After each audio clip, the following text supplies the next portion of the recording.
Can you imagine a voice that once lit up the world, now trapped in silence?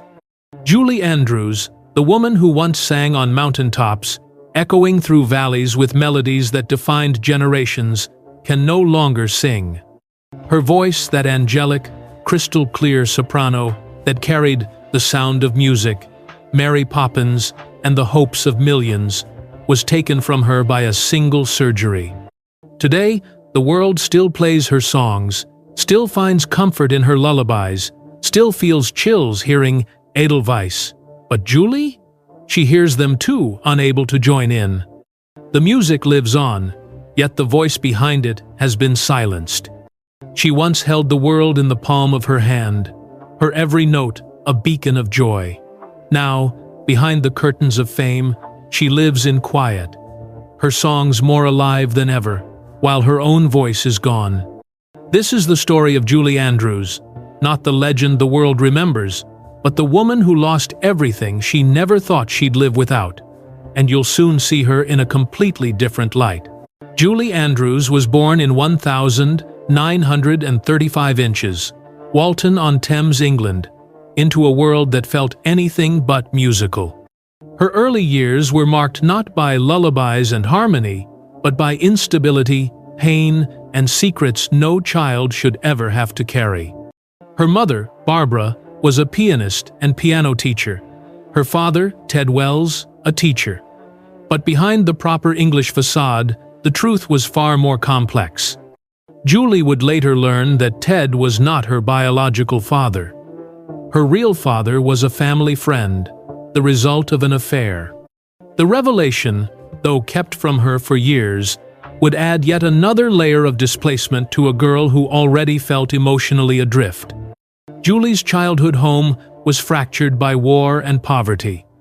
When the bombs of World War II rained over London, she and her family often took shelter in subway stations. But even those moments of survival were overshadowed by the chaos inside her own family.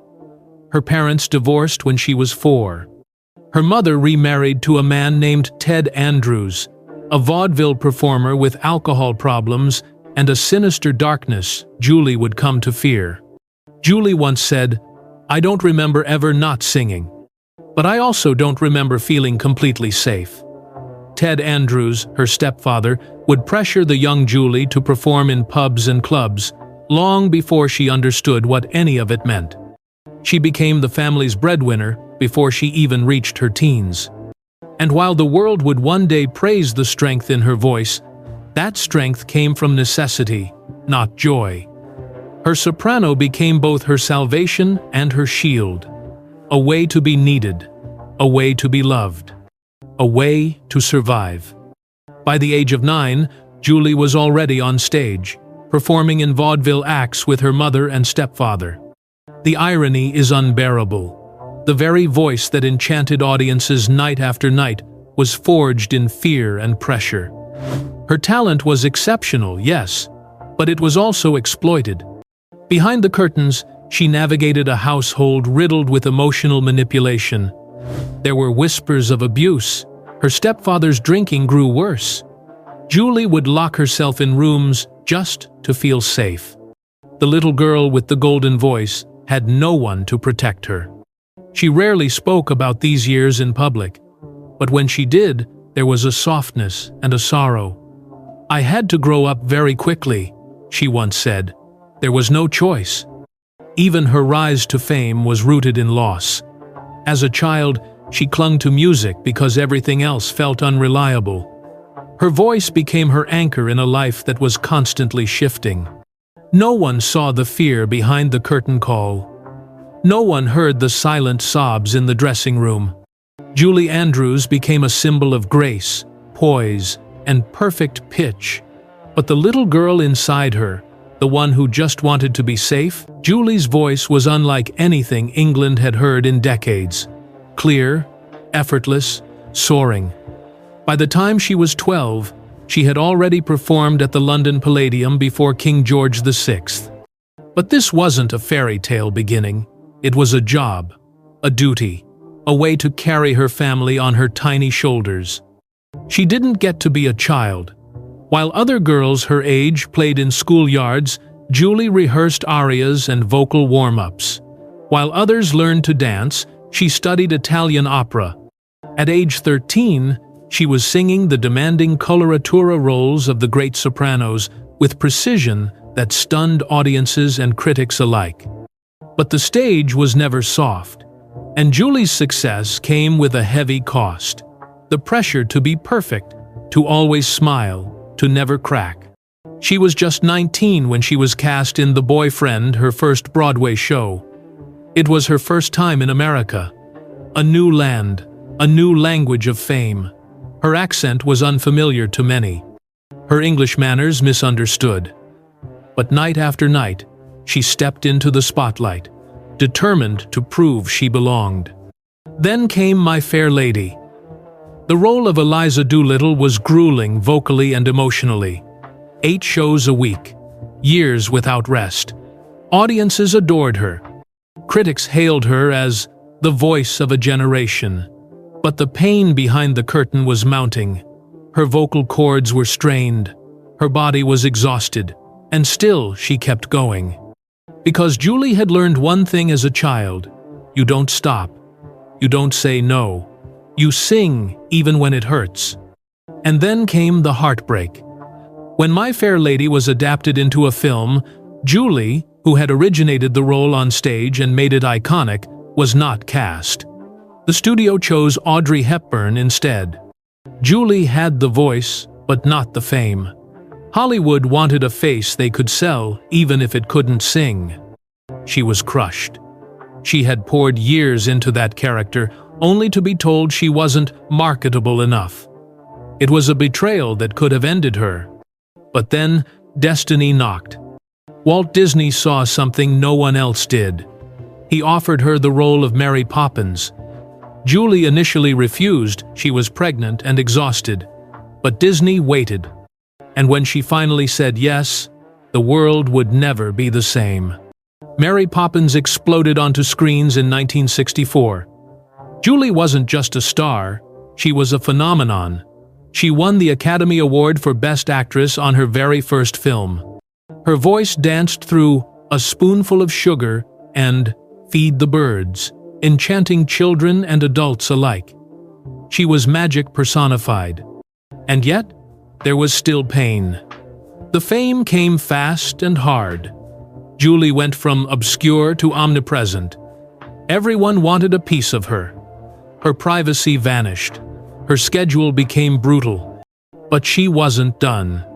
Just 1 year later, she stepped into the hills of Austria as Maria von Trapp in The Sound of Music, a role that would define her forever.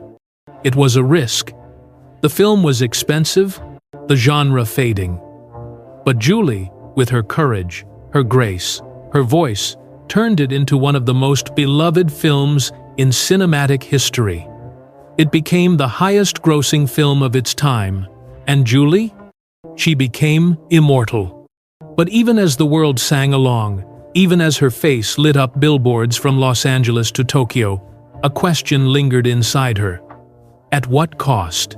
By the late 1960 seconds, Julie Andrews wasn't just a star, she was an institution. Her name meant trust. Her image was purity. Her voice, a sanctuary. For millions around the world, she became a symbol of comfort, a figure of elegance and hope. She was everywhere, from red carpets in Hollywood to royal premieres in London, from charity galas to television specials. Her movies dominated the box office. Her interviews captivated audiences. She was the embodiment of perfection, controlled, graceful, untouchable.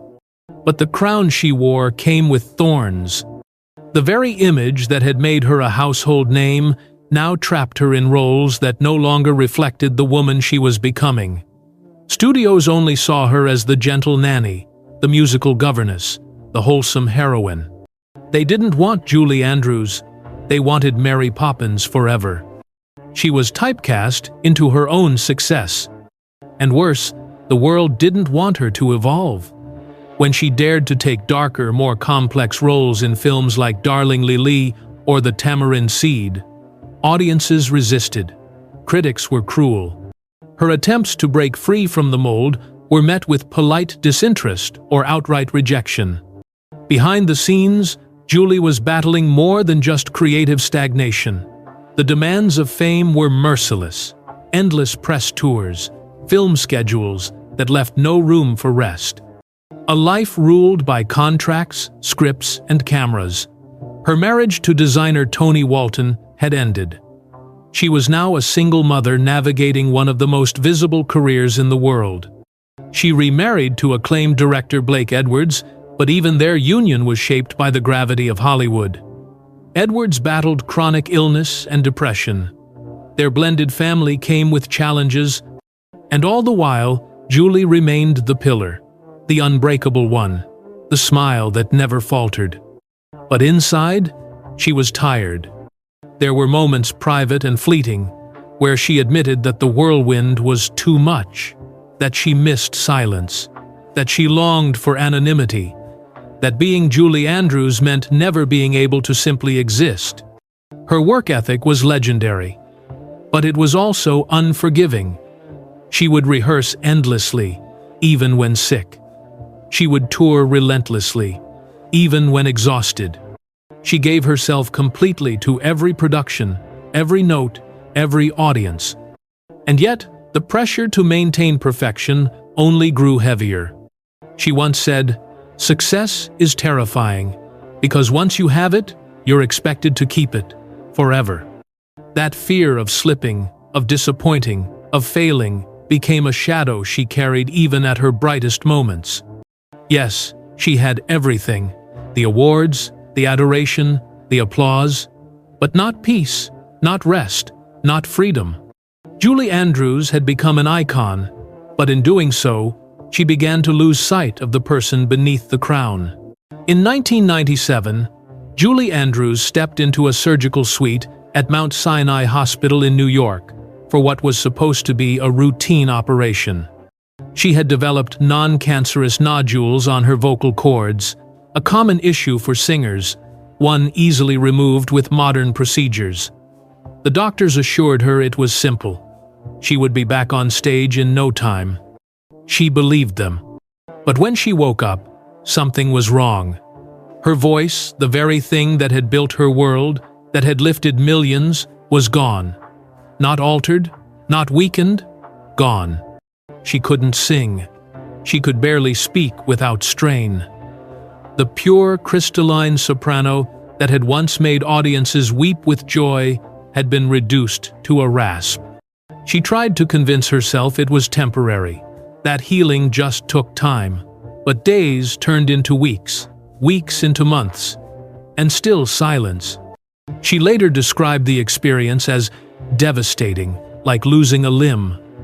The woman who had lived through war, poverty, divorce, and relentless fame now faced the one loss she had never prepared for: the loss of her voice. Julie sued the hospital. It became public, messy, humiliating. She won the legal battle, but emotionally, she was shattered. Because how do you explain to the world that the very thing it loved you for no longer exists? She fell into a deep depression. Her husband, Blake Edwards, said there were days she wouldn't speak at all. The silence wasn't just physical, it was emotional. She withdrew. She stopped singing altogether. Not even in the shower, not even to herself. Imagine that. A woman whose entire identity was built on sound, now terrified of her own. And then, just as she was beginning to accept the silence, another blow came. In 2010, Blake, her partner of over 40 years, passed away.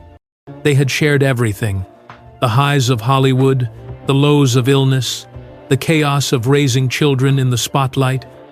He had been her anchor, her humor, her quiet understanding.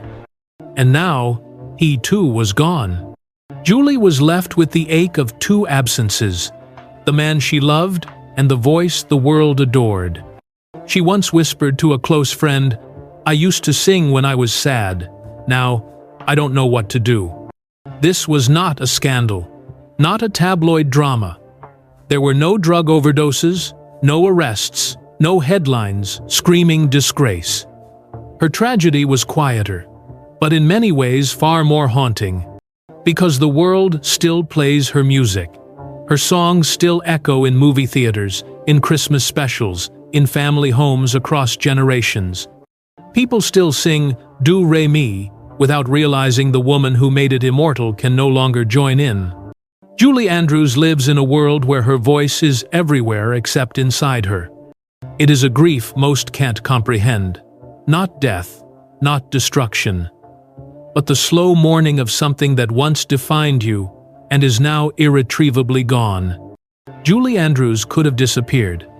After the loss of her voice and the death of her husband, no one would have blamed her for retreating from the world, for fading into the quiet, for letting her legacy rest in the echoes of what once was. But she didn't. Instead, she did something extraordinary. She transformed her silence into a new form of expression, one that didn't require a single note. She began writing. In collaboration with her daughter, Emma Walton Hamilton, Julie dove into the world of children's books. Together, they published more than 30 titles, some of which became bestsellers. Her stories weren't just entertaining, they were healing. They taught compassion, curiosity, kindness. They gave children the same warmth her songs once had. And in those stories, her voice lived on just in a different way. She also returned to the screen, not as the soaring soprano of the past, but as a narrator, a storyteller. In The Princess Diaries, her regal presence reminded a new generation that grace doesn't fade. And though she could no longer sing, she could still captivate with a single line, a single look, a single breath. She voiced characters in animated films. She read audiobooks. She lent her elegance to documentaries and award shows. The world never stopped listening because even in silence, Julie Andrews had something to say. But beyond the spotlight, she found solace in simplicity. Her days became slower, more intentional. Gardening, writing letters, visiting family. She became a grandmother, a mentor, a quiet light. When asked if she missed singing, she answered honestly, "Yes, every day. But I've found new ways to connect, new ways to give." Julie had always been a symbol of poise, but now she became something more profound, a portrait of resilience. She turned tragedy into tenderness. She found purpose not in performance, but in presence. And in doing so, she showed the world that losing your voice doesn't mean losing your worth. In interviews, she often reflects on gratitude, on the blessings of love, on the miracle of having once sung at all. She carries her past not as a burden, but as a gift, even the painful parts, especially the painful parts. Julie Andrews will always be remembered for the music, but perhaps her most powerful legacy is the quiet strength she found after the music stopped.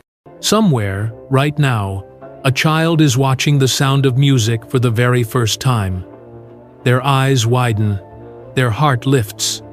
Julie Andrews twirls on that Austrian hilltop, her voice rising like sunlight through clouds, and for a moment, the world feels whole again. They don't know that the woman they're listening to can no longer sing.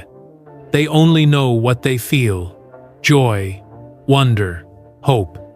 And perhaps that is the truest legacy. Julie's voice may be silent, but its echoes live on in songs, in memories, in the quiet resilience she chose after the spotlight dimmed. She taught us that strength isn't always loud, that beauty doesn't end with youth, that even in silence, we can still create something that heals. So, the next time you hear My Favorite Things, remember, the world still hears her songs, even if she no longer can. And if her journey touched you, if her strength, her grace, her quiet courage moved something in you, leave a comment below. Share your favorite memory of Julie Andrews. Because sometimes, the greatest gift we can give those who inspired us is simply to say, thank you.